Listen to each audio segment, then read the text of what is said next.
that would have been perfectly appropriate questions during. Okay, there's no need to wait for after. Sometimes it's better to do it while we're in it, since others might have the similar questions. So feel free to interrupt me. Let's just remember where we were at. We were talking about games with perfect monitoring, and we had gone over looking at outcomes and seeing that cooperation rates seem to correlate in some way or be related to strategic uncertainty. And then we turned to strategies, and I proposed a way to try and elicit strategies in those infinitely repeated games. And we had found there were three simple strategies that seem to organize a lot of data: people always defecting, playing a grim trigger, or tit for tat. Now, one reaction one could have to the elicitation of strategies is to think, well, this is interesting, but I'm a bit uncomfortable. Maybe, even though they were careful, maybe the way they did this influences how people approaches those games. I'm not sure I believe that these really are the strategies that people are using. So now I'm going to present a different approach to try and get at strategies, which is just to let them play, take the choices, and try to recover the strategies that would be consistent with those choices. Okay, and then at the end of this exercise, we see whether we get similar answers to what we get from the elicitation. If we don't, we try to make sense of both. If we do, then we're happy. Okay. So we're clear on the, first strategy estimation under perfect monitoring. Okay, so how do we do this? So first, we'll need to specify a set of strategies to consider, because the space is so large. Just like in the elicitation, we offered a set of strategies. In the estimation, we're going to have to start with some fixed set. And then we're going to recover the proportion of those strategies using a method that we call strategy frequency estimation method, which is relatively simple, and I'll describe in some details.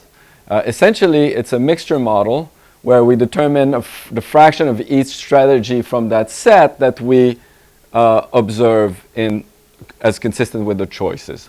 So you can think of this a little bit as, the basic idea is there's stuff that's similar in engineering and physics, where they have something that's transmitting a signal with some frequency or some pattern, and the engineer doesn't know what that is, and he just observes the output, and he's trying to uncover what must have been the data generating process.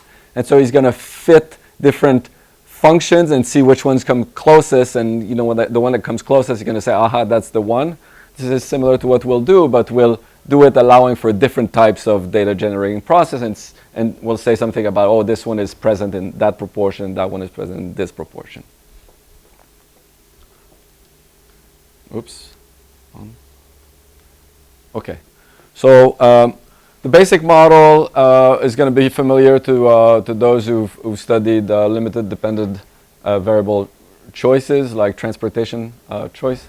So you're going to, the structure is you're going to make a choice in, this is the choice for the individual I in supergame M in round R. Conditional on following strategy SK. Okay, so now we're considering just one strategy. The probability of that choice being 0 or 1 is going to be a function of what the strategy says he should do in round R of supergame M, okay, given that he's following SK, plus some error term. Okay, so imagine the person is trying to follow a strategy and does some error. And these errors, if we assume that they follow extreme value distribution of type 2, the standard distribution we're going to get, you can anticipate, is going to look like a logit in the end. Okay? So let's define just a bit of notation. This indicator function I is going to take value 1 if the choice is equal to what the strategy tells you should be playing. Okay, so you're going to choose according to a strategy with some noise. Under appropriate assumption on epsilon, this gives us the following probability that a sequence of choices are generated by strategy SK. And this is here, this is the product over all rounds and all super games m. And you're going to have this parameter here, gamma, which is parameterizes the noise, the distance between the choices and what the strategy says should be happening. So if gamma goes to infinity, these probabilities go to a half, and it's as if you're randomizing. And when it goes to 0, then it's as if you're always picking perfectly according to what the strategy says you should be doing.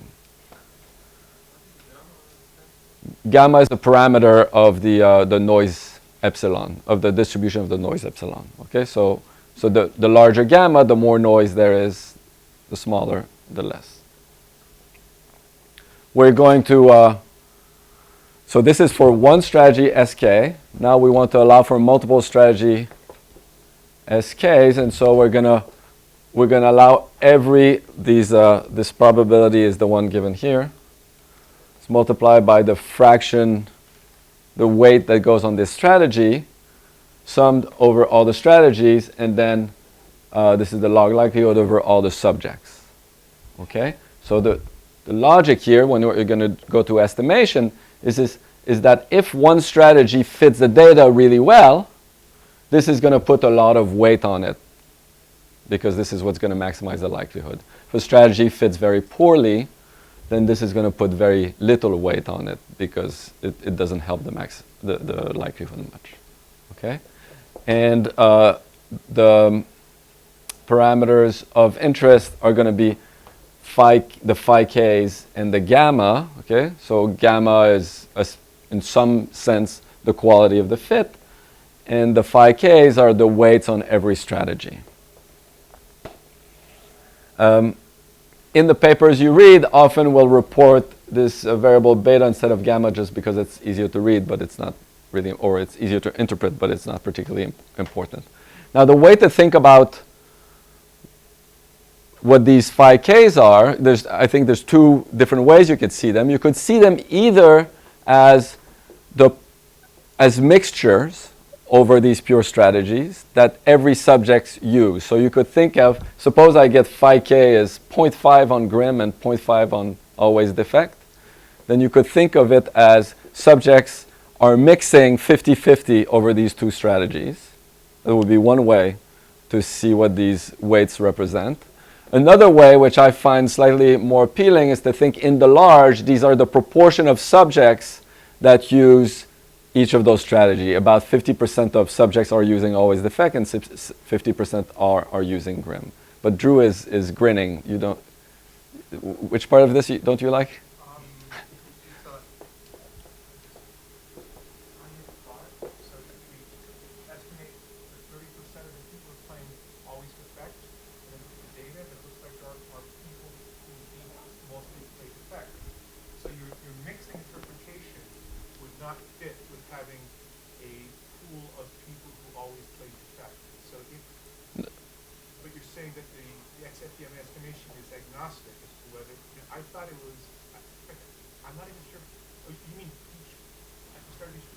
Yes. Yeah. At the start of the super game, you pick a strategy and play it throughout. Estimate 30% chance of always defect. Then you wouldn't expect to see 1/3 of people actually always defecting. You expect to see. No, in one super game, you would expect 30% of the people, but you wouldn't see somebody constantly doing always defect. Yes, I'm just saying right now in this, the way I've structured this, it could be one or the other. And we, yeah. Eric. If I understood this correctly, you have the same distribution of noise. For everyone. And for every strategy. And for every strategy. But if you're going to play always defects, the chance of making an error there are small. Seems small relative to tit for tat. Yes. So you could see, yes, that's valid. It's not clear whether, I didn't say whether the error is in the execution on the part of the subjects or the econometrician using an approximation to what people are actually doing. This could be enhanced in many ways. It turns out this class of These kind of mixture models, they're not trivial to estimate. So adding stuff is not so simple, not for technical reason, but for practical algorithmic reasons. Sometimes it's difficult to find the right start values. But you're right, this could be improved in many ways. It's going to turn out that we get a lot of mileage even from this structure. So it would be nice to improve, but we've already got some interesting result even with this limited structure. Okay, other questions about this? Yeah, Chen? Just want to know, can you do any sort of like empirical identification test? For example, if a gender Yes, Drew did, and it performs relatively well, is the short summary. Now, something I will not talk about, in the paper I presented before where we do the elicitation, there we can do those kinds of tests where we have the elicited strategies, and then we can say, suppose we had not asked them for their strategies, and we had estimated this from their choices, would we get similar answers? And you have to read the paper to know the end. Okay, other questions about this? Okay, so this is the set of strategy. We're not gonna go into details about this, but the estimation I show you, the estimation results will always have considered this set, which to some extent is the set that Drew proposed in his paper. They had even more, but I think that's a set that's come back often as a set of likely strategies.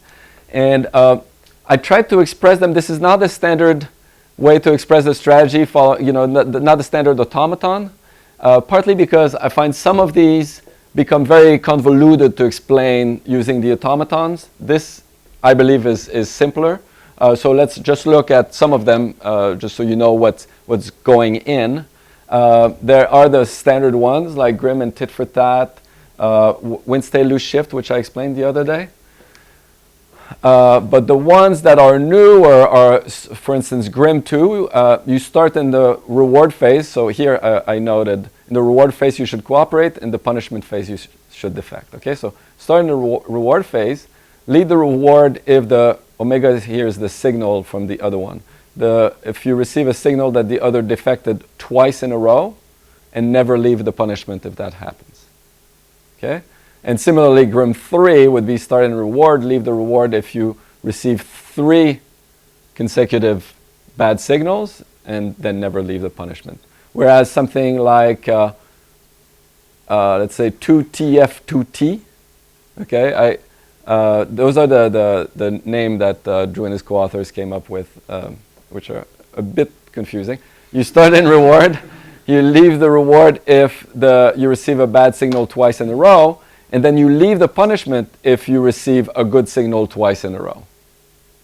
Okay, so you can see the combinations of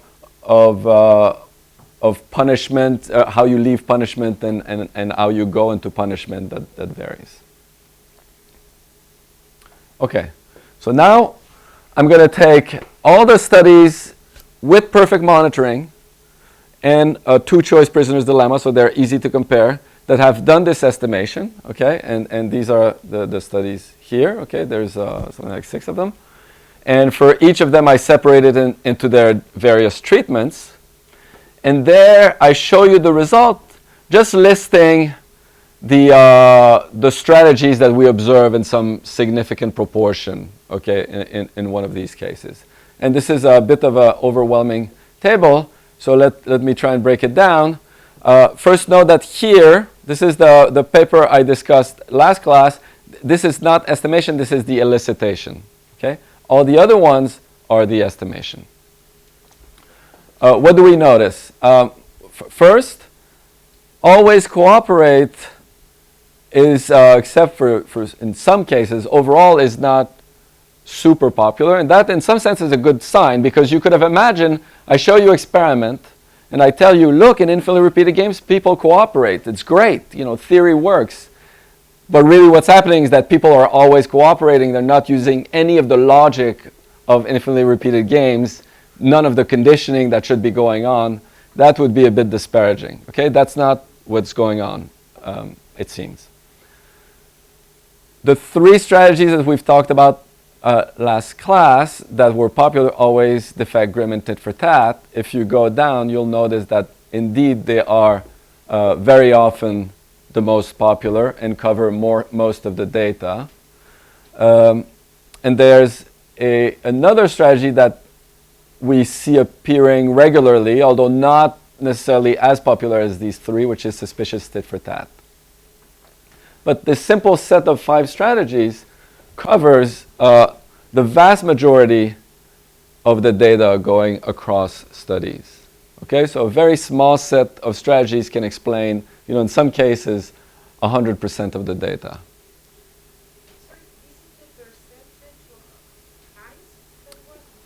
This is the percentage of super games that for which, let's say, tit for tat was the closest strategy to what we observe. Okay, so we observe choices. We say 15% of these super games are consistent with the person playing tit for tat. Is that clear? Why in the second dream? This experiment? The dream was not. Uh, I don't know. To some extent, part of the reason why it's interesting to do this together is these are all somewhat small samples. And so you will get variation. This is just random variation of who showed up and what happened. What's nice is to take it as a whole. You see that, sometimes grim doesn't show up, but other times here. It's quite significant. What the parameters are, the delta, G and L? Come again? What are the parameters? Okay, so delta is the continuation probability. Okay, so this is like the discount factor in those games. And G and L are payoff parameters in the normalized stage game of the prisoner's dilemma. Okay, so G is the temptation to defect, and L is the loss to cooperate if you're defected on. Drew.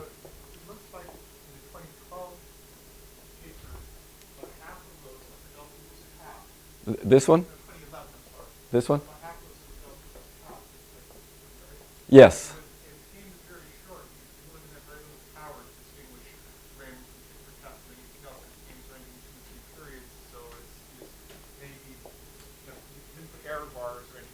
That's true.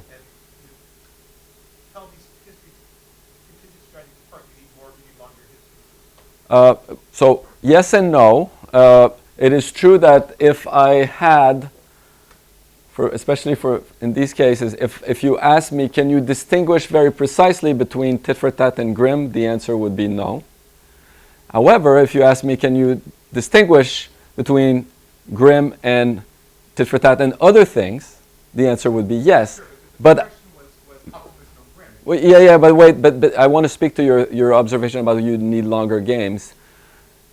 These other strategies I'm distinguishing against, some of them also have memory 1, and yet I can distinguish very clearly away from them. And it's because given that subjects are using strategies with very short memory, in this class of games with perfect monitoring, you do not need very long super games to be able to identify their strategies. Okay, it's true that maybe it would help a little bit at some level, but you can say quite a bit even in short games, which is something that was not obvious ex ante. Okay? Do you have a follow-up question?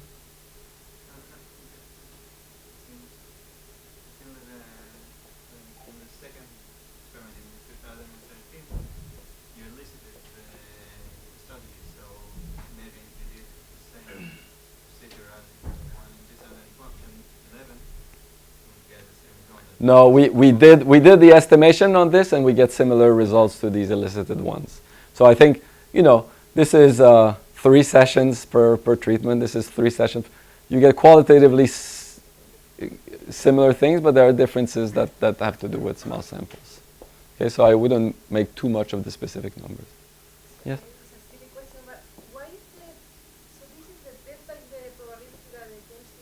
Yes? So what is decreasing the total? 2011, for example.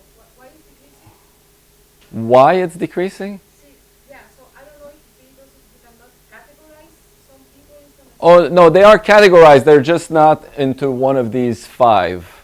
Okay, okay. So what's happening here, they're using some of these other strategies here, okay? So everybody, we're on the same page? Okay. So let me summarize what we've seen so far. So, and this includes what we got from the elicitation. 3 strategies account for most of the data, always, defect, grim, and tit for tat.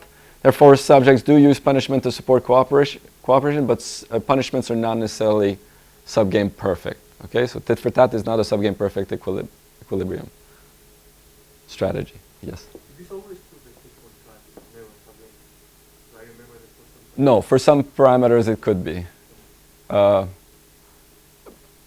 But many of those it's not. Okay? What's next? Okay, now let's, we'll do a brief detour to methodology. Now in some sense, maybe I should have started with this, but it's relatively boring. What about the gamma? What about the gamma? You don't. I didn't report it here, the quality of the fit. It's very high. So, well, the gamma is very low. So we get beta, which is the probability that the data fits the prediction of the model, is in the order typically of 95%, 96%. The fit is very good on these. Okay? Now this is, when we move to imperfect product monitoring, the fit is not going to be as good. Okay? So maybe it's an easy task. Okay, so methodological issues that come up. One is, so some of you might have heard or seen that in finally repeated PDs, when you increase the horizon, okay, so if you take a finally repeated prisoner's dilemma and you make it longer, in the lab, cooperation rates increase. Okay, so some of what I've showed you is to say, when delta increases, cooperation increases. It looks like people understand dynamic incentive. You could say, wait. That's not true. The theory doesn't say the same should happen in a finally repeated PD, but we also see cooperation increase. Maybe people are just confused because when you increase delta, the average number of repetitions per game is increasing. So maybe what's going on is just their confusion is moving in the same way for finally repeated prisoner's dilemma and randomly terminated prisoner's dilemma. So that's one concern you might have. Another concern might be, I told you that people are randomly rematched between super games. Maybe you're concerned that part of what's happening is that people are thinking, well, I know I'm going to meet somebody, the people I meet, I'm going to meet them again in the future, so maybe I want to cooperate because I'm going to see them in another super game. So maybe you think that the way I've implemented this is problematic because in theory a super game should stand on its own. But here, because I randomly rematch people together, maybe there's some contagion across super game, which is messing up my results. You might be concerned about the preferences, that I assume they're risk neutral and they only care about payoffs. Maybe that's not true. And this is related to what Drew was saying, or maybe you think that we should have longer super games or shorter super games, depending on the question you're asking. So how could one do that? Okay, let's take those in order. So is increasing delta, is it just confusion that people cooperate more because the average number of repetitions is increasing? So that's been addressed by a paper that Pedro wrote, where he varied delta between 0, a half, and 3/4, and then he varied a finally repeated PD between one that's a one-shot game, one that's repeated twice, and one that's repeated 4 times. And so notice that these correspond to the expected values of those in terms of duration. Okay? So the question is, do we see the same patterns of cooperation here versus there?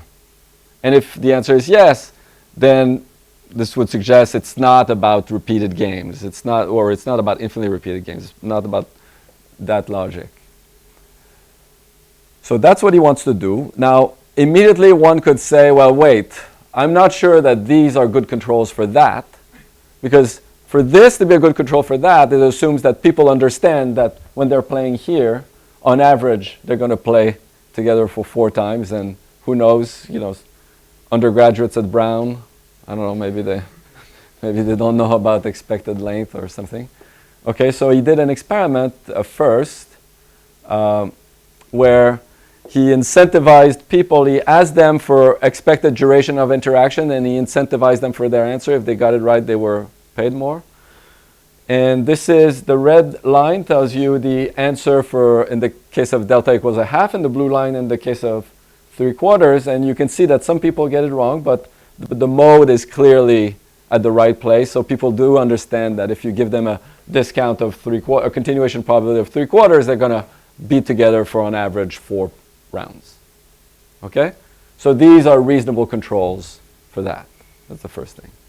Now what happens in the data, I'm showing you here just for one case as an example.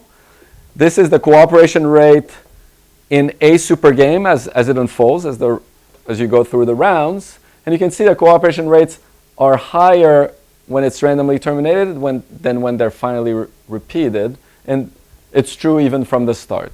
And so clearly, there's something different going on between those two cases. And that we're going to take as evidence that they treat these as we treat them in an infinitely repeated model, in that it's not just confusion that generates cooperation in the case of infinitely repeated games or randomly terminated games. Okay, let me skip this table. So that was concern number 1. Concern number 2 is about contagion. So some of you might have seen the models of Kandori and Ellison about random rematching in small groups. This is what this speaks to, is that if you're going to randomly rematch people in a small population, they can support different equilibria that are supported through punishment at the population level. Maybe this messes up what we're doing. There are ways in the lab of dealing with this. The most correct one is to use what's called a turnpike design. The turnpike design is if I get my subjects show up, and I'm going to, not physically, but you're going to imagine that I sort them in 2 rows. Okay, and so the first row are going to be my role players in the prisoner's dilemma, and the other row are going to be the column players, and I'm going to pair them the way they're seated. Okay, so you play with her, he plays with her, etc. You play one super game, and when it's done, he goes to the back of the row. Everybody shifts 1 seat, and then we pair you again with the person behind you. Then you play another super game. And we keep doing this until he reached back to right before the person he first played with, and then we stop. Okay? And if you use that design, then contagion is not possible because there's nobody in your future that's going to have interacted with somebody in your past, essentially. Okay, so that's the kind of strictest, the most strict matching protocol you can use, and that ensures that contagion is not a theoretical issue. There's an in-between random rematching and turnpike, which theoretically doesn't help, but maybe behaviorally helps, which is to randomly rematch, but you can never play with the same person again. So it's a round-robin protocol. Okay, sometimes called in experiments complete strangers. So I want to check if these things make a difference, because those are very costly. They really limit how much rematching you can do in the lab. So I'm going to, if you remember in the first class, I showed you a regression where I pooled all the data, had 40,000 observations. We're going to redo that regression, and I'm going to add an indicator for whether the experiment that the data came from was one with a turnpike design or a complete stranger design or the just random rematching. Okay? And this is the regression you get. This is the regression I had shown you, and now I'm adding these 2 dummy variables. And you can see that they're not significant. Now, not being significant with 40,000 observations is difficult. Okay? It's very precisely not significant. Okay? And even the magnitude is tiny. So really this it's not what's happened. It's not a problem. It's not a concern. Whew. Yes, we're good. Okay. So is contagion an issue? No. Next question. Subjects may not be risk neutral. So if you're concerned about that, it turns out there, yes. You had a Do you know which share of the studies use just the Turnpike and Complete Stranger? come on, what's the question? Do you know how many of the studies in your sample? Oh, I don't remember on top of my head. I know there's some. I don't remember how many. There's at least one. There's more than one treatment. Okay, so I don't remember how many studies, but I know there are multiple treatments. What is Come again? the last thing? N? Number of choices. The dependent variable is cooperation in round 1, and we have 39,000 of those. Does that make sense?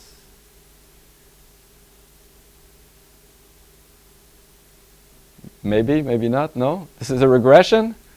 We've got a bunch of observables. The dependent variable is cooperation in the first round of a super game.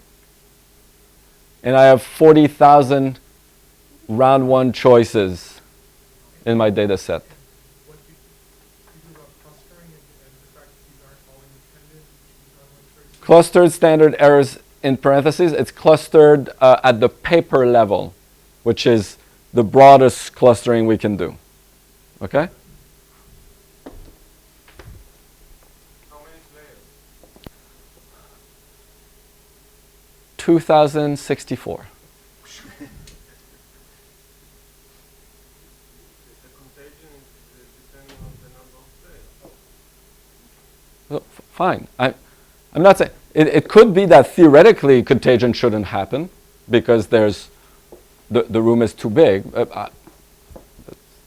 That's fine. This is not a test for whether people can do contagion. This is just to show that in practice, there's no problems of contagion the way we typically do this. Okay?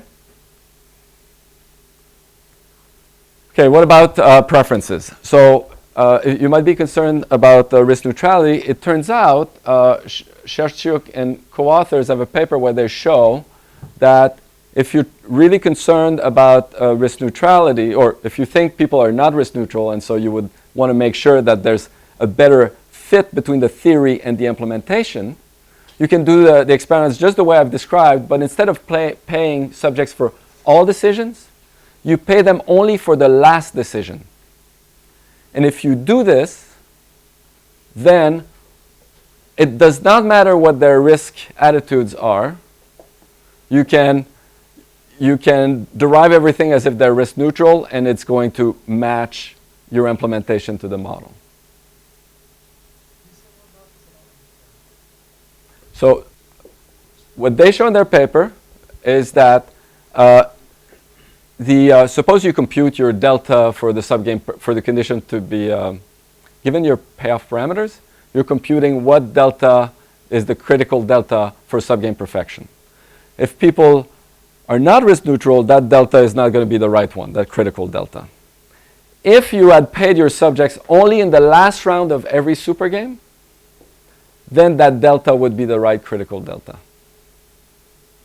whatever their risk preferences.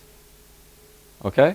And so that's useful if it's truly concerned. They do an experiment to investigate this. They don't find any difference whether they pay all rounds or only the last round. I'm going to take that to mean that here this is not a first order problem, but if you're concerned about it, this is a way to address it. Now there was a more general question somebody asked last class about preferences. You know, maybe people don't care only about their own payoffs. That would be a harder problem to tackle. However, most models of other regarding preferences suggest in that class of games that what you should see is more cooperation than what the standard model predicts with atomistic preferences. Okay, so if I care about efficiency, then I should cooperate more, for instance. Okay, and a lot of these models have a preference for efficient outcomes. And this is not what we observe. So really, there's no first order reason, I think, to want to add other regarding preferences as a to the list of concerns for these experiments. If I understood, players knows that they get paid only for the last growth of the... In this implementation, yes. Subjects always know everything. Does it change their strategy? Or Eh, change their strategy to maybe think of cooperation all the way, just to increase the last maybe? I don't know. If you're asking a theoretical question or an empirical question? Empirically, I don't know that, this is the only paper that's looked at this. I don't know that there's any evidence that changes anything. Okay? Okay. Now the length of super game. So some of you might, suppose you get interested in doing experiments of this sort, you might want to investigate situations where, so for instance, Alistair is going to talk about games where there's a state variable. And in some of these games, think about the case where there's a state variable that accumulates, like a pond of fish, in some of these games, a cooperative behavior is only going to be rewarded after a long enough super game. Okay? And so you might have situations where, on average, cooperative strategies are better than defective strategies, but in the data you see those very infrequently. Okay? Because you need long enough realizations. So you might be concerned that if people learn from experiences, if they're experiencing a lot of games where cooperative strategies would not have helped, that they don't learn to cooperate. And so you might want, in games like this, to make sure that your games are going to be sufficiently long so that they experience those good outcomes. But in the type of implementation I've talked about, the only way to get games long enough is to increase delta. But it might be that you don't want for other theoretical reasons, you might not want your delta to be too high. So how can you resolve this? There's two ways, okay?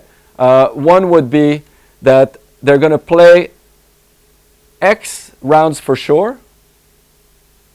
And over these X rounds, you're going to actually do payoff discounting. And then you're going to follow it up after X with random termination. Okay? With the continuation probability equal to the discount factor you used in the first X rounds. So that's going to ensure that you have maybe enough rounds for people to experience the good things about cooperation. Another thing you could do is use a method we call the random block design, where you make people pick at least for X choices, and after those X choices you tell them, well, it turns out the game really terminated in round 2, so only your first 2 choices will be valid. Okay, so you get more of their choices and then you implement the outcomes later. So these are methods, if you get interested in doing this, to get more choices per super games. Okay, I think that's enough on methodology. Let's move to public monitoring. So public monitoring, we actually know a lot less than perfect monitoring. There's just a few studies that have looked at public monitoring so far. But really the question is, once people only imperfectly know what others have done, are they still capable of supporting cooperation? The way I'm going to go over this, since we have fewer studies, I'll briefly describe 4 PD experiments with imperfect public monitoring. I'll describe their setup, because the setups are all going to be different. The key questions, a little bit about the result, and then at the end I'm going to try to put them together and say what we seem to see as generalizing across these studies. Okay. First study on public monitoring was by Masaki Aoyagi and myself. The stage game is a prisoner's dilemma. Continuation probability 0.9, and then there's a public signal, Z, which is a deterministic function of the actions of the players plus a random component. The specific numbers are not particularly important, but this is the deterministic function. So if they both cooperate, S is 20. If they both defect, it's 16. For the intermediate, it's 18. So you can think of this as a price, okay? In a Cournot game, when output is low, the price is I. When output is high, the price is low. The random component is given by this distribution. Why did we use this complicated distribution? The reason at the time was that with this distribution, we were able to compute the the maximum symmetric public perfect equilibrium payoff as a function of noise, beta, in the signal. Okay? And so the thought that was behind this experiment is now, because we have the frontier of the payoffs, we can vary beta and see if the payoff in the experiment vary in the direction suggested by the maximum symmetric public perfect equilibrium payoff.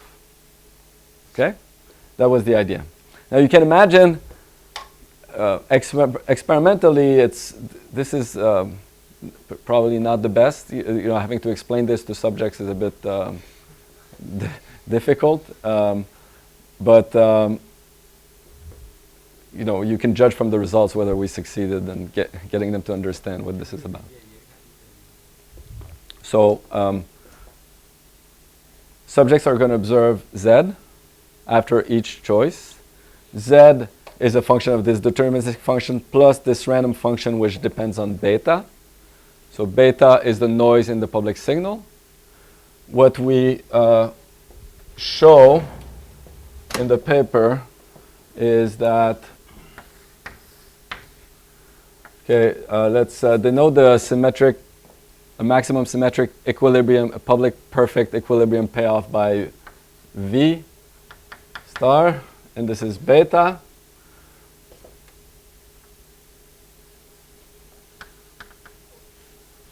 You get this relation.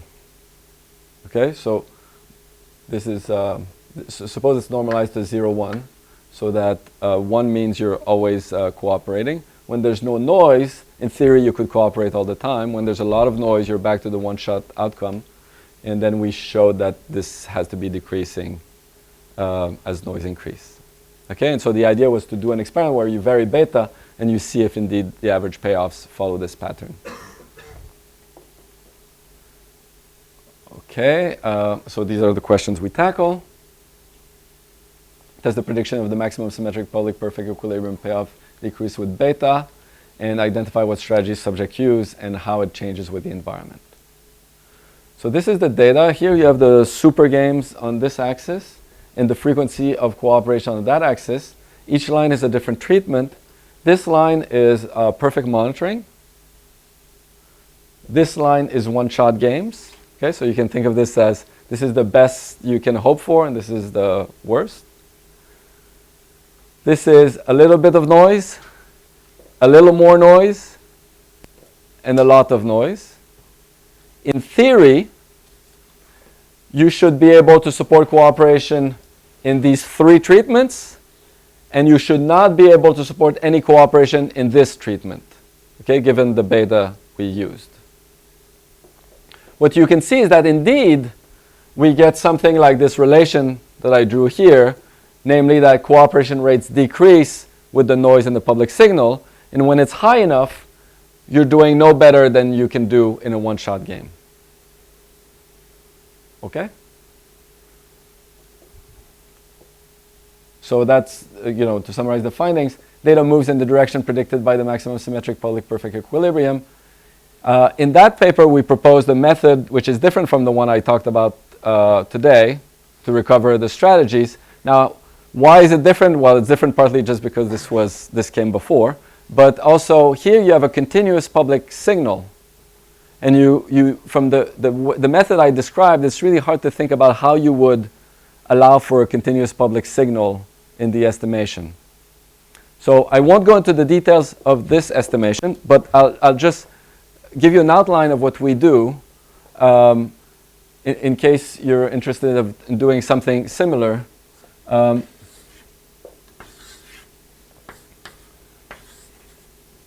What we allow is for a general class of strategies like this.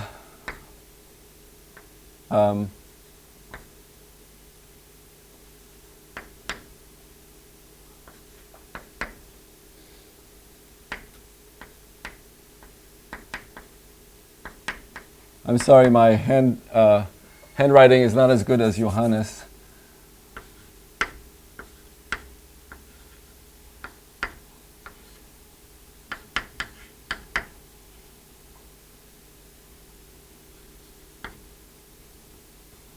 Oops, I got this wrong.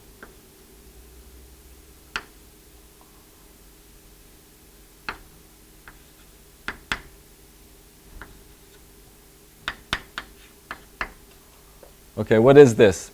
So you start in a cooperative state. If you observe, just look above the arrow. If you observe a public signal that's higher than a certain threshold, you stay in this state. If you don't observe this, you go there. Then if the price stays, if this public signal stays below a different threshold, you stay in this state, otherwise you come back here. Okay, so that's what's on top of the arrow. Now we also allowed for private strategies, meaning suppose I was supposed to play C, but I played D instead. Then I use this transition.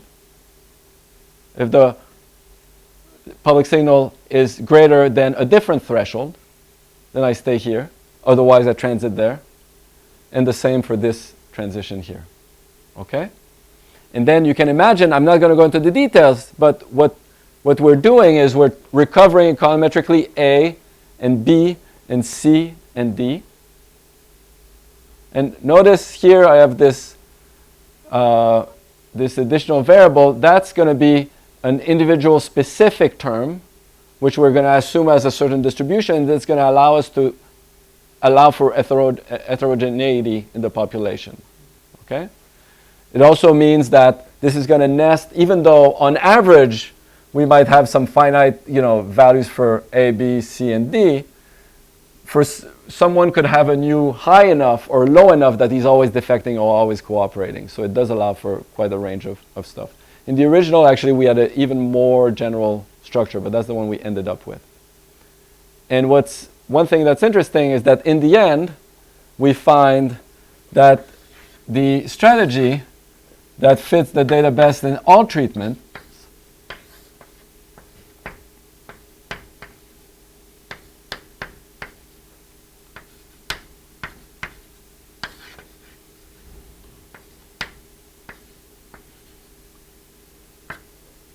is the following one. It uses a single threshold. It's very simple to move across all states. It is not private. It's a public strategy. Doesn't differentiate on whether you defected and the other one doesn't know. But it is heterogeneous, so there is this a difference in U across people. Okay, so this might be something of interest if you do an experiment where you have a public continuous signal. You might want to think about doing something more of that ilk when you move to estimation.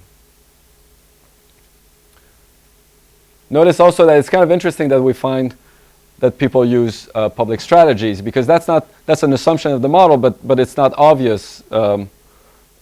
It could be that people use private strategies, so it's comforting to find that people use public strategies, as it means that the theory might not need to move to the more complicated private strategies. Okay, yes? Because I'm thinking, the people is able to understand the noise, so like... Understand, I don't know. So, understand is a big word. So we try to explain to them what's the shape of the distribution. We show them an illustration. We say it's a little bit like a normal, because most of them have seen it, but it's narrower in the middle, so that they get some intuitive understanding. Now notice, look here, this is the first time they play. There's almost no difference between treatments. Okay? And so that I take to mean that they cannot understand in the sense of sitting, reading instructions, solving the game, execute that plan, and they're done. They play this many, many times, and then they see, sometimes they do something, they get some Z, some public signal. Sometimes they do the same thing, and Z is completely different. And so slowly they get an understanding for how much noise there is in the environment, because they keep on doing the same thing, and this Z is moving around. In this treatment, it doesn't move around much. In this treatment, it moves around a lot, and so they understand that here there's a lot of noise, and there's little noise. Now, of course, I'm not in their head. I'm speculating, but I think that they get an intuitive understanding of the environment from the experiences they get. Okay. Second paper on public monitoring by Drew and his co-authors. Stage game is a PD, delta is 7-8. Here, each player's move can be the opposite of the actual choice with some probability. So you're playing this prisoner's dilemma, you choose C, the computer changes it for you and plays D instead. Okay? Well, you know you want to play C, but D is implemented. The other guy sees D, and so the implemented choices are the public signal. The experiment is going to vary the prisoner's dilemma, the payoffs, as well as the shocks, the probability that the right choice is implemented. And the questions are, is cooperation more frequent when it's an equilibrium? And they want to identify what strategies subjects use and how it changes with the environment. In particular, in that paper, part of the motivation was to look at win, stay, lose, shift, I think. At least that's how it reads in the introduction. I'm going to be unfair in summarizing the results, okay? This is one of the things they find. They have 4 treatments, and this one, cooperation cannot be supported in equilibrium. In these other 3, it can, and you can see there's a clear difference, okay? So clearly, cooperation is higher when it can be supported in equilibrium. And now I want to show you something about strategies without showing you regression tables. I'm not sure if I was successful, but I tried to find an easy way to show the data. These are their 4 treatments in terms of payoffs, and these are the 3 treatments where they vary the probability, the imperfect monitoring probability. So in this case, you have perfect monitoring. This is the treatment where cooperation cannot be supported in equilibrium. All the other ones, they can. And I'm listing the top 3 most popular strategies in each of these treatments. What is the main thing to take away from this table? And I'll come back to that later, actually. But the main thing to take away from this table is if you look here, here, here, here, here, here, you see these strategies are very different from the ones I've talked about under perfect monitoring. Namely, they are lenient, they delay punishment phases, and they are forgiving because, I need to point here, forgiving because they might return to cooperation after a punishment. Okay, and you see that in all of these treatments here, in the top 3 most popular strategies, there are always some that are lenient and forgiving. Okay, which is something we didn't see under perfect monitoring. Remember, I told you that under perfect monitoring, always defect, Grimm and tit for tat explain all of the data.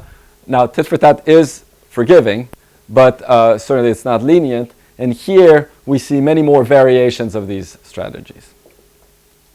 Yes? So in the case when error is 0, Yes. is it like equivalent to perfect monitoring or not? Yes, this is perfect monitoring. And you can see they have lenient and forgiving strategies. I call this the Drew effect. No, I don't. I don't know why. I don't know why.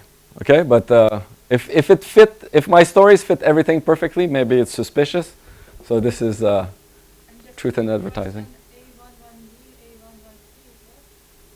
That's always defect, always cooperate. Oh, I see. I changed notation. Sorry, these are the same. Sorry, my bad. They know the rules in advance. They know it. They know everything. Okay, so findings, cooperation is higher when it can be supported in equilibrium. The strategies change with the environment. Which say loose shift is never popular. And strategies are lenient and forgiving are popular. Now, in terms of thinking about future work, I think this is obvious that the strategies change with the environment. I don't think, there's nothing that emerges, at least that seems clear, in terms of how the noise, how the payoffs, relate to the strategies that are there. And it would be really neat if we could find a way to organize how the environment maps to the strategies, and we don't have any such thing so far. I think because this would really speak to, it would help to think about what is the correct theory of selection if we had a better mapping from the specifics of the payoffs to the strategies. Okay, remember I do 4 papers and then some generalization. Okay, so now we're at paper number 3. Myself, Matthew Embry, and Ennio Stecchetti, we do a stage game, which is a partnership game. Okay, so 2 people are together. They put in costly effort. And effort increases the probability that a project is successful. Okay? Payoffs are higher if it's success than it's a failure.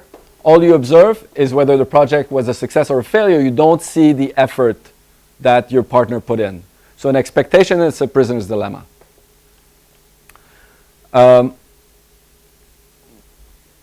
That's everything I said.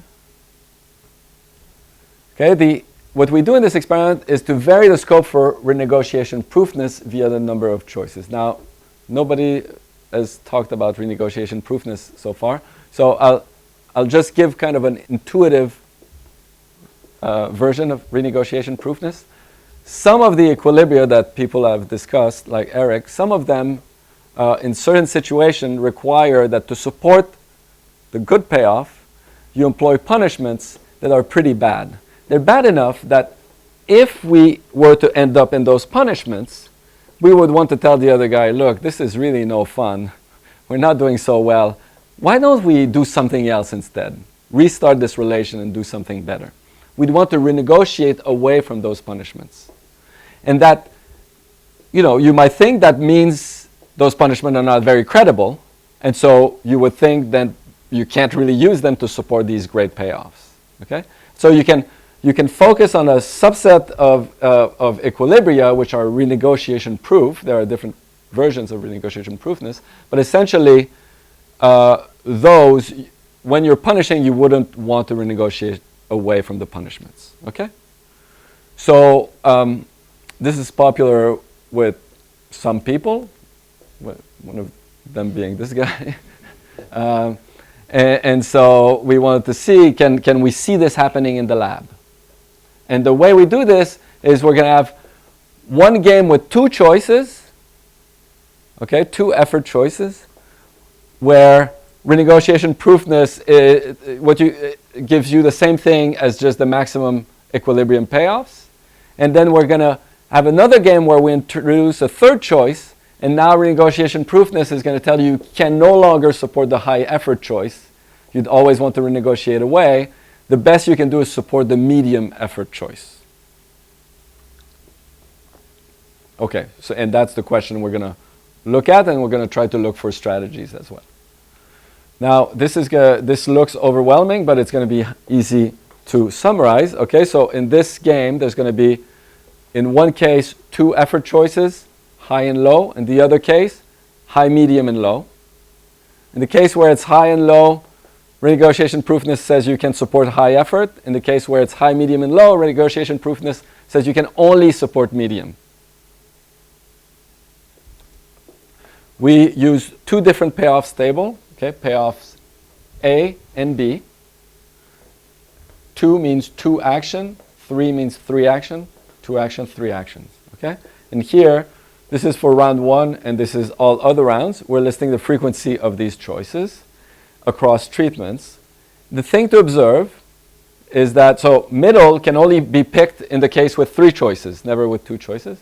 The thing to observe is that almost nobody picks middle.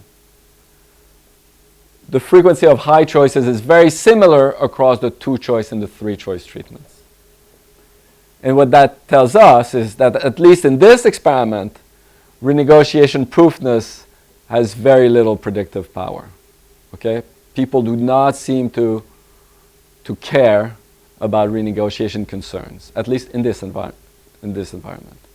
Now, when we set up this experiment, I have to say, we were really trying to think about the environment where renegotiation proofness would have the best chance of coming alive. It didn't. Ex post, I'm not sure we had come up with the best environment. So there might be other environments that are simpler in some ways where this comes alive, but this is not one of them. Another thing to note that could be of interest, this is one of the few experiments with communication. Okay? Because renegotiation has this feeling of people bargaining or discussing, and we wanted to give it its best shot, we had structured communication in there. And it was structured in the following way. Before every choice, you could tell the other guy, I think you should do this, I should do that. Or you could also make it conditional. You could say, I think you should do this, I should do that. If we see a success, then next we'll do this. If we see a failure, let's do that instead. And then I would speak, and if I'm playing with you, then you would propose something, and we would go back and forth until we agree. Although we don't have to agree. We have a certain number of times we can speak. And we do see that communication matters. So people who don't agree are much more likely to defect than people who come up with some plan. Okay? Is communication after each iteration? After each round, yeah, throughout. Okay, because we thought that would go better with the logic of renegotiation. If you ended up in a bad situation, then maybe you would say, oh, let's not do this punishment. Why don't we try the middle now? That was our thought, but that doesn't happen. For the people who do communicate, Yes. do they end up playing what they have proposed? Most of them, yes. There's a lot of truthfulness in communication. It's cheap talk, right? But they tend to suggest things that they then do, for the most part. Okay. So this paper is some interesting result, but not a lot of positive, it's not like we come out knowing exactly, we know renegotiation proofness doesn't work in this environment. We don't know if it works in other environments. One of the things that comes out of this paper that is potentially of more general interest is a new strategy that we observe as popular. And I've not seen it in this literature before, but it is close to a strategy that's popular in a related literature. And the strategy is the following. You start by cooperating. If there's success, you keep on cooperating. There's another success, you stay with cooperate. There's a failure, you move back there. So I started here. You move back there. From here, if there's a failure, you move to defect. If there's a failure, you move to defect. As long as there are failures, you stay here. There's a success, you move back there. There's a success, you move back here. Okay, 4 states is essentially a counter. You're counting if there's more successes than failure, but you stop counting at 2. Now you might wonder how we stumbled onto this. I had drawn a plot of number of signals and cooperation rate just early on in the project, trying to understand what is going on. And you could see a clear relation, like upward sloping. The more consecutive good signals there had been, the more cooperation there was, and the more negative signal, the less cooperation there was. So I thought, oh, that's funny. In aggregate, who knows what's going on? But I thought, why don't we try? Originally, this isn't the version we had tried. We had tried one that counted to infinity. You just were counting the sum of successes. If that sum was positive, you would cooperate. If it was negative, you would defect. And once we saw that that was popular, we started thinking, well, maybe an infinite sum might be too much. Could it be that they use some truncated sum? And then we tried different truncation. This is the one that seemed most popular. Okay, so this is similar. There is a literature where people use counting strategies. And I don't know how closely connected they are, but to me, this seems like there might be a potential connection. This might have to do with the coarseness of the public signal in this environment. Okay, here you only see success or failure. So maybe it's very conducive to these kinds of counting strategies. Okay.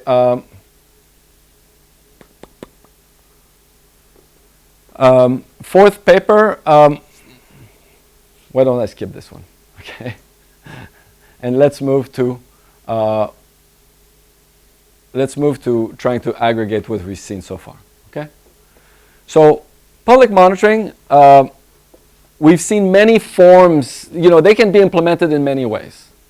And something that's interesting. I often work with theorist co-author, and then we talk about the specific implementation, how the imperfect monitoring is going to come about. And for many forms, they tell me, oh, that doesn't matter. We could do it this way, we could do it that way. The theorem is the same. Okay? And the theorem is the same is very different from behavior will be the same. And so moving to imperfect public monitoring, I'm always worried that it's going to be difficult to get any general conclusions, because it might depend so much on the details of the implementation, exactly how the noise is implemented, what's the form of the public signal. I think I'm a bit over-worried. It turns out that there are things that seem to emerge that are general. One thing to note is that the problem is always the same. It's that you want to cooperate, and that unlike with perfect monitoring, if you use those simple strategies, in particular GRIM, but also tit for tat, the efficiency costs would be very high compared to some alternative strategies that can support cooperation. Okay, so under perfect monitoring, the simplest two-state strategies, such as GRIM, can give you full efficiency. Under imperfect monitoring, it can never give you full efficiency. And there are other more complicated strategies that can give you substantially more efficiency. And so one problem that seems general under imperfect public monitoring for the subject is, how does he trade off this complexity of the strategies versus the efficiency cost of using simple strategies? Now I'm going to try to report the results in two slides. One slide is going to be about outcomes, and the other slide is going to be about strategies. First slide about outcomes. Let's look at the left panel first. Every vertical line is a paper-payoff combination. Okay, so it's a prisoner's dilemma payoff in a paper. Every hollow, wow, we can't read this, sorry. Every hollow symbol is data, okay? I'm trying to read it, okay. The triangle, hollow triangle, is if that's a treatment where we had perfect monitoring. The hollow square is a one-shot treatment, and the circles are imperfect public monitoring treatment. And if there's more than one circles, it always happens that the highest one had better monitoring than the lower one. Okay? So if you look at Aoyagi Fréchette, this is how much cooperation we observe in round 1 when we do perfect monitoring, when we do one shot, when we do imperfect monitoring with some noise or more noise. Okay? Overlaid on top of that are the solid symbol, which are, we take our meta-study and we try to predict what would happen given those payoffs, in these cases for one shot and perfect monitoring. And this is one shot here and perfect monitoring. Because some of these treatments, they don't do these controls. And so I want to have some benchmark. what you see here, if you move across all these studies, is that the circles are always pretty close to the triangle at the top. Okay? The triangle is what you could get under perfect monitoring. The circle is what you observe with imperfect monitoring.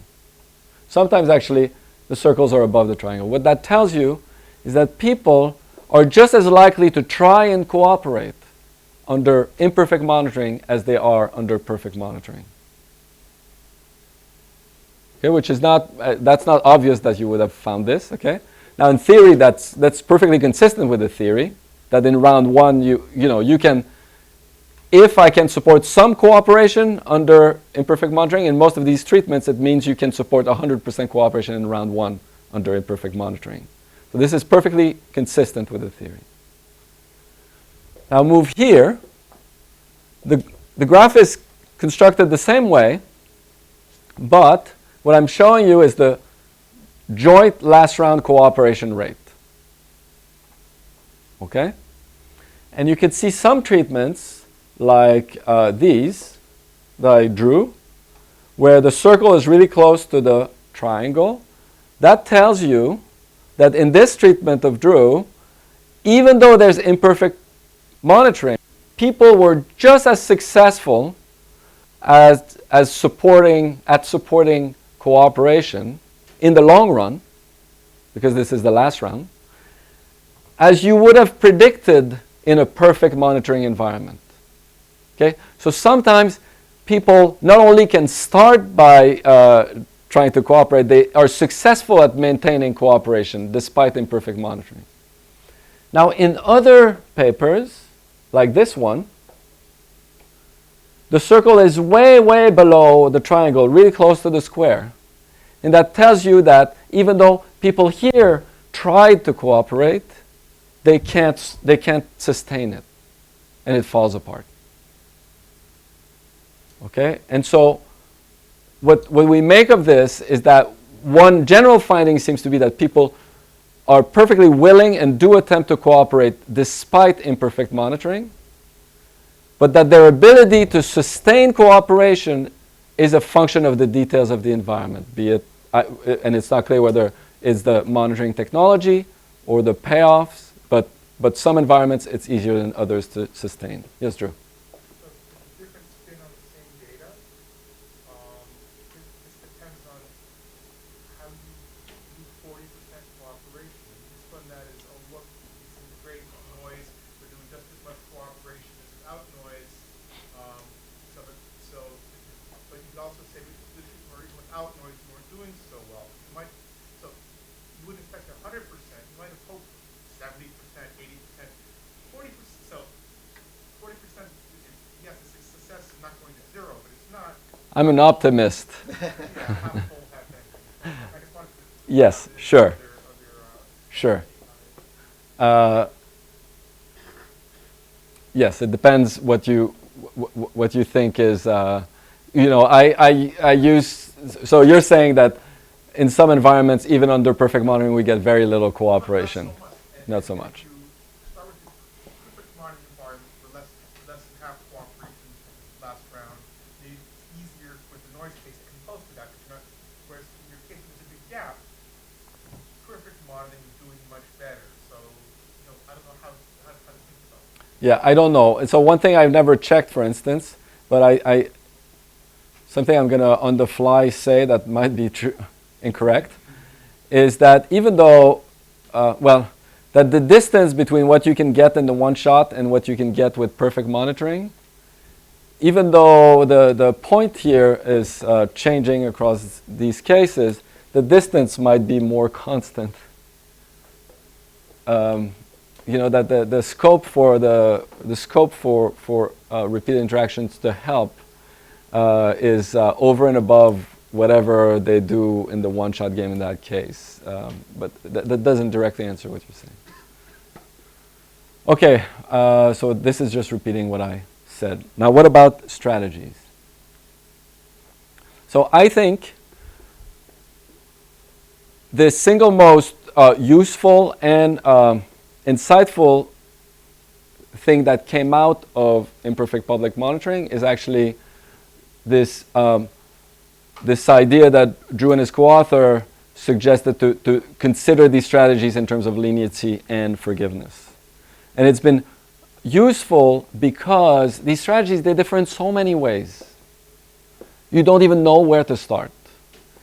So to have a categorization that seemed to organize data is extremely useful, and it's been very fruitful because I think something they couldn't anticipate, that it seems to be extremely robust in terms of the findings, the message we get out of this. So let's look at this. These are all the studies that do strategy estimation under perfect monitoring. And the way I've organized it now is I take a paper, if there's multiple treatment, I'm going to average over treatment. Okay? And what I'm showing you is the frequency that we observe always defect, grim, or tit for tat. And this is the total of these three, okay? Because I told you these are the three most common strategies under perfect monitoring. And here I list other strategies. So if strategies that have more than 2 states and that start by cooperating, that's going to be this number. Strategy that have 2 states and start with cooperation, but that are not included in this list is going to be the number here. There are none. Okay. Strategy with 2 states that start with D are going to be listed here, and strategy with more than 2 states that start with D are going to be listed here. And always cooperate, I don't really know how to think about it, I put it there. Okay, so what should you focus on? This, the 3 key strategies, and this line here, more than 2 state with C first. This, all the strategies here are lenient and forgiving. All of them. Okay? You go across perfect monitoring, and what you see, except again for one of Drew's funny treatment, what you see is an overwhelming majority of strategies are explained by these 3. And very few fall in that category, which is always lenient and forgiving. Now let's move to treatments with imperfect public monitoring, these 3 studies. A drastic reduction in the number of strategies that fall into one of these 3, and a huge increase in the fraction of strategies that have to be lenient and forgiving. And so that's what I meant when I said I think it turned out to be extremely fruitful, is that they might have stumbled, maybe stumble is not the right word, but they might have come up with a categorization which generalizes over and beyond their particular experiment and helps us think about what is different between perfect and imperfect monitoring. Now, at the time they wrote the paper, I don't know if they were thinking about that dichotomy, perfect versus imperfect, or if they thought they would find those in both environments. But certainly this has come out of the data, that perfect is very different than imperfect in this particular way. And it turns out, now you might think that this is only true with non-continuous public signal, but in the study, I erased the strategy. In the study that we did with Misaki, where I told you that we estimated the representative strategy to be something like this.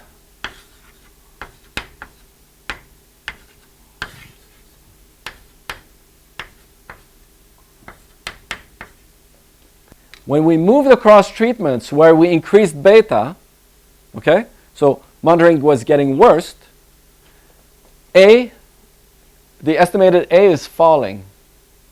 What that means is that that strategy is becoming more lenient and more forgiving. Okay, which is exactly what we find here. So this might be a very general finding even across monitoring technologies that are very different. Notice also something that's interesting is that here you can easily increase leniency and forgiveness, keeping the number of states the same. This is not what's happening here. Okay, and so that might be an interesting avenue to further understand how does that matter for behavior.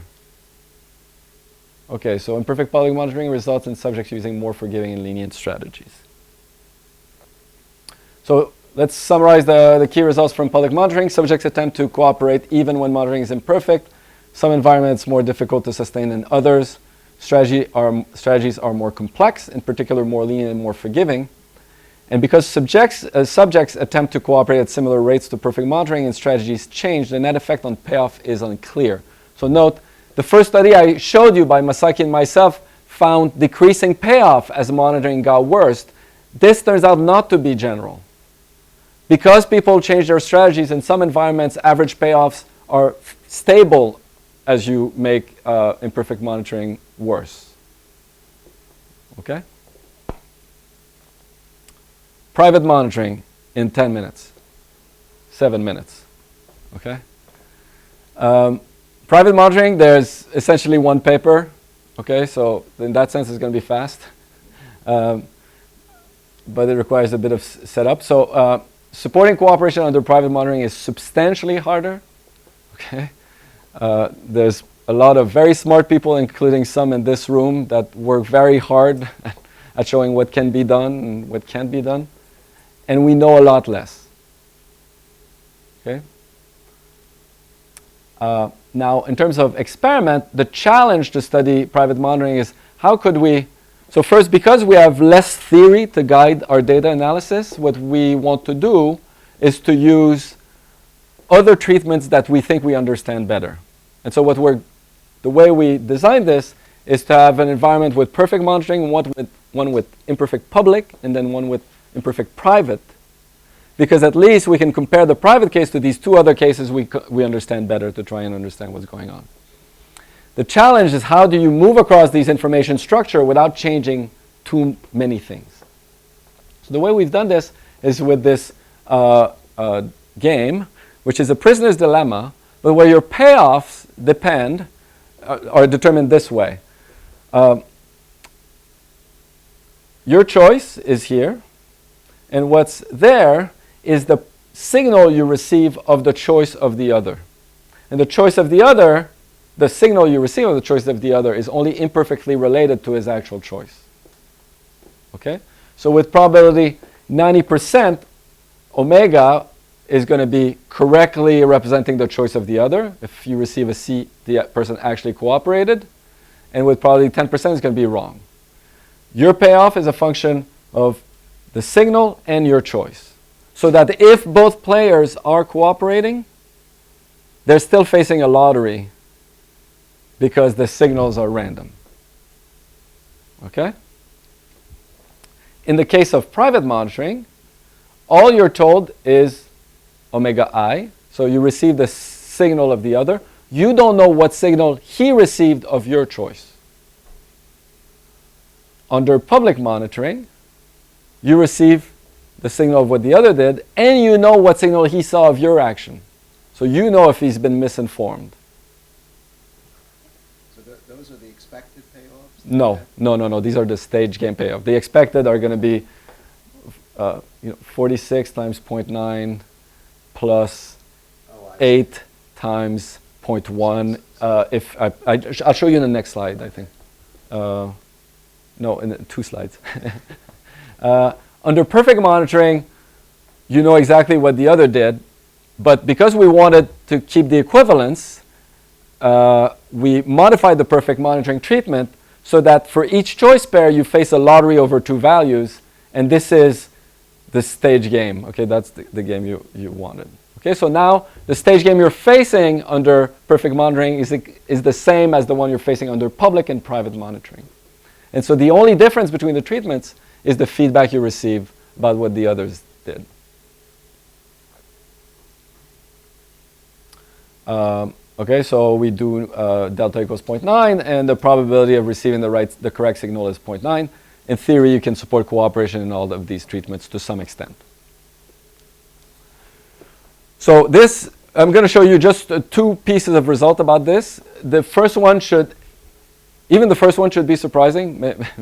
Maybe for those of you who haven't worked on these models, you're not going to appreciate how surprising it is. I'm showing you, this is the super game on this axis. These are the first 4, and these are the last 4 of the session. So let's just look here. And these are the cooperation rates in round 1 for public, perfect, private. And this is for all rounds, public, perfect, private. And the reason why I say this should be surprising is that despite how complicated it is to show that you can support cooperation under private monitoring, the rates of cooperation under private monitoring are very close to those under perfect and public. Okay, so people don't seem to find it that challenging. Now, it could be that they're confused. It could be that they do it for the wrong reasons or they don't do it right. But they certainly are capable of cooperating in this environment. And it's not like it dies. Okay, so they can support it. So cooperation is possible under imperfect private monitoring. Now, I'm going to skip this. One of the big problem for cooperation under private monitoring is coordination. And one thing we could show is that under private monitoring, indeed, it's harder for our subjects to coordinate than under the other monitoring technologies. What do you mean by coordinate? We play the same thing. We settle on the same actions. Always playing C or always playing D. Okay. Yeah. I mean, you could mean something more. You could mean coordinating on the strategies, but that's. You haven't. You could have them communicate, I suppose. Yeah, there's no communication here. Yes, that would certainly simplify it. Yeah. Okay. Now I just want to finish by saying something about strategies, because there's something interesting that comes out of this. So again, I'm avoiding showing you regression tables. I'm showing you the 3 most popular strategies by treatment. We start with perfect. It's exactly what we've found from the beginning. Always defect, tit for tat, grim are the 3 most popular. We move to public. This is the Fudenberg-Rand-Dreber result. Namely, strategies start to be lenient and forgiving. We move to private. What we found is that actually strategies are no more forgiving than under perfect monitoring, but are more lenient. They are lenient at levels comparable to what we find under perfect monitoring. And that has some intuition, which is that under private monitoring is so hard to coordinate. It's already hard to coordinate on the punishment. It would be even harder to coordinate on how to return to cooperation, because you don't really know if the other guy's going back. And so it has some intuitive aspect that we find that strategies here are less forgiving than under public, but more lenient under perfect, because this helps mitigate the costly effect on efficiency of playing a strategy like Grim, but with less coordination problems. Yes, Drew? Remind us what sum 2 Yes, sum 2 is it turns out that strategy we saw in the paper with Ennio appears again here. It's this counting strategy. And Is that one there? no, it's the one I had read before.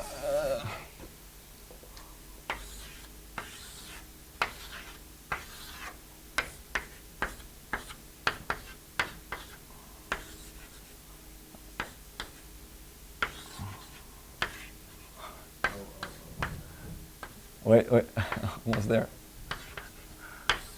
Okay, this is going to be cooperate, defect, cooperate. So you count if there has been more. Here, in the other case, it was success or failure. Here, you receive a signal of cooperate or defect, and you count if there's been more cooperative signals. You cooperate. Notice that, I don't know if this is a fluke or not, but this setting, just like the one with Ennio, the signal is just this binary thing. So it might be that there's something to this, that when the signal becomes very coarse, this type of counting strategies become popular. I don't know. I leave it for students to figure out in future work. Okay. So that's too complicated a result. Let's skip it. It just summarizes what I said. I'm going to skip community enforcement because I'm out of time. But for those of you interested in Kendori type work, it's very hard for people to do. I would say almost impossible. It doesn't seem to happen. Okay, there's experiments that look at this. Nothing gets off the ground.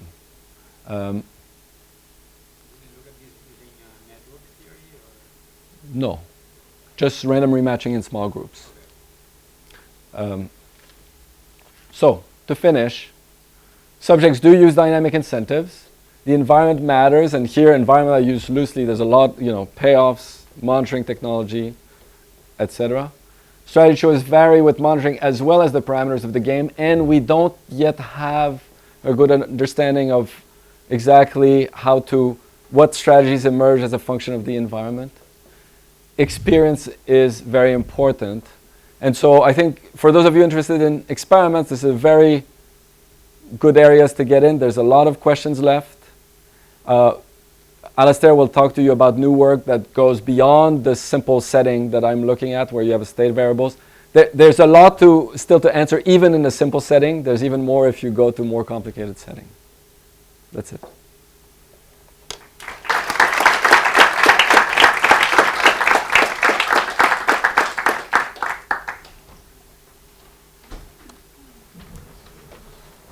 Okay. Thank you. Thank you.